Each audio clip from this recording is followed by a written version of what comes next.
यहाँ पे seller active रहेंगे। तो ये आपको पता है कि यहाँ से 730 से लेके 830 तक यानी 100 पॉइंट का मूवमेंट आया, तो ये कैप्चर करना है आपको। तो 100 पॉइंट एटलीस्ट आपको कवर कवर करने के लिए क्या करना है कि ट्रेलिंग स्टॉप लॉस से समझो कि ट्रेलिंग स्टॉप लॉस आ रहा है, ठीक है। दूसरी चीज़ आपको कैंडल की समझ होनी चाहिए। फिर तीसरी चीज़ आती है यहाँ पे आपको जोन की समझ होनी चाहिए। फिर उसके बाद मार्केट को देखो पढ़ना आना चाहिए। देखो एक बार यहाँ पे इसने ये स्टॉप लिया है, ये स्टॉप लेने के बाद मार्केट ने नया लो, देखो नया लो नहीं लिया है। अब जैसे चार्ट की समझ होनी चाहिए कि मार्केट बहुत बुरी तरीके से गिरी, ठीक है, सेलर बहुत बुरी तरीके से लेकिन मैंने आपको बताया कि जितनी ज़्यादा जब पिन वाली कैंडल बनती है तो अगर जो लास्ट पिन कैंडल बनती है उसका लो ना लगे, जैसे कि ये पिन कैंडल बनी, ठीक है, तो ये पिन कैंडल के बाद देखो अगली कैंडल बनी, उसने इसका लो नहीं ब्रेक किया, जो इस वाली कैंडल रेड वाली कैंडल का है लो ब्रेक नहीं किया है। मैं इसका ये हटा देता हूँ, कर्सर हटा देता हूँ, इस चार्ट को बड़ा करके दिखाता हूँ मैं आपको, ठीक है, इस चार्ट को बड़ा करके दिखाता हूँ, ठीक है। तो यहाँ पे आप ध्यान से देखो, तो ये वाली कैंडल जो थी मतलब मार्केट गिर रही है, यहाँ तक आ रही है, उसके बाद ये पिन वाली कैंडल मिली, उसके बाद इस कैंडल का जो पिन थी इसका जो लो था, अगली कैंडल जो बनी उसने ब्रेक नहीं किया, मतलब नीचे की तरफ नहीं ब्रेक किया, ठीक है, नहीं किया। उसके बाद ये कैंडल इसके कंपैरिजन इसकी बॉडी देखो, इसकी बॉडी कितनी छोटी है, तो ये स्ट्रांग हो गई, मतलब इस जोन पे स्ट्रांग हो गई। और ये पिन कौन बना रहा है, बना रहे हैं। तो ये जोन भी आपको पता है, देखो डबल है, इसके जस्ट नीचे बिल्कुल डबल है। तो मैंने कहा कि कभी कभी मार्केट ना आपको 20-30 पॉइंट का बिल्कुल काउंट नहीं करना, वो मार्केट बिल्कुल एग्जैक्ट वैसा नहीं करेगी, कभी नहीं करेगी।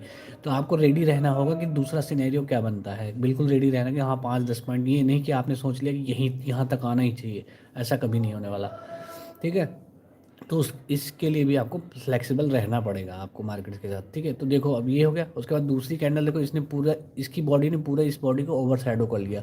तो ये देखो ओवर शैडो करना एक बहुत ही ज़्यादा मतलब स्ट्रांग वो है, बायर्स की तरफ से स्ट्रांग वो है कि यहाँ से इसको बॉडी को स्ट्रांग वो कर लिया। फिर इसने इसका लो भी नहीं ब्रेक किया, दो चीज़ हो गई, ठीक है, दो चीज़ हो गई। तीसरा हमारा जोन एरिया था, ठीक है, जोन था हमारा, उस जोन में आके हमने बायर्स एक्टिव थे, तो बायर्स ने यहाँ पे इसका इस वजह से यहाँ से मार्केट जा रही है। तो ये चीज़ आपने समझ ली, ठीक है। फिर आप देखो ये अगला एरिया कहाँ था, देखो यहाँ से भी एकदम से मार्केट गिरी थी, यहाँ पे एक पिन बनी थी, तो ये रेजिस्टेंस एरिया है, तो यहाँ तक मार्केट गई। जैसे इस एरिया में पहुँची देखो एकदम स्ट्रॉन्ग सेलिंग आई, इस वाले कैंडल पे स्ट्रॉन्ग सेलिंग आई, लेकिन फिर भी बायर्स जैसे स्ट्रॉन्ग थे तो बायर्स ने दोबारा से मार्केट होल्ड किया, फिर से दोबारा इस एरिया में गए, फिर यहाँ से सेलर ने देखो दोबारा फिर ट्राई किया, फिर सेलर्स नीचे लेके आ रहे हैं, लेकिन बायर्स का स्ट्रॉन्ग फिर सपोर्ट था, तो यहाँ से फिर मार्केट इस रेंज में जा रही है। फिर यहाँ पे जैसे अब इसके साथ साथ एक ये भी स्ट्रॉन्ग है, ये भी स्ट्रॉन्ग सेलिंग एरिया, यहाँ से देखो पिन बनी हुई है, तो ये भी एक स्ट्रॉन्ग हो रहा है। जैसे इंट्राडे वालों के लिए, जो इंट्राडे करते हैं उनके लिए देखो ये स्ट्रॉन्ग जोन है। तो यहाँ से फिर मार्केट गिरी और फिर कहाँ तक आ रही है, उसी रेंज में आ रही है। तो देखो ये लो ना, तो ये इस लो के बाद ये नया लो बन रहा है हमारा, ठीक है, लोअर हाई हो रहा है हमारा। तो ये लोअर हाई देखो कहीं भी यहाँ पे ब्रेक नहीं हो रहा, यहाँ लगाया था, इसके बाद इसने इसको ब्रेक नहीं किया, इसके नीचे कहीं लो नहीं लगा है, सब इसके अंदर ही लग रहे हैं। तो ये कहीं ना कहीं कंफर्म करता है कि इसके नीचे जब ब्रेक नहीं हो रहा, तो ये कंफर्म करता है बायर्स का थोड़ा सा वो होना, एक्टिव रहना। यहाँ पे इस एरिया में बायर्स का एक्टिव होना ये बताता है कि कहीं ना कहीं इस एरिया में बायर्स एक्टिव हैं, सेलर्स भी एक्टिव हैं, वो अप साइड से देखें तो सेलर्स भी एक्टिव हैं, लेकिन यहाँ पे कहीं ना कहीं बायर्स भी एक्टिव हैं।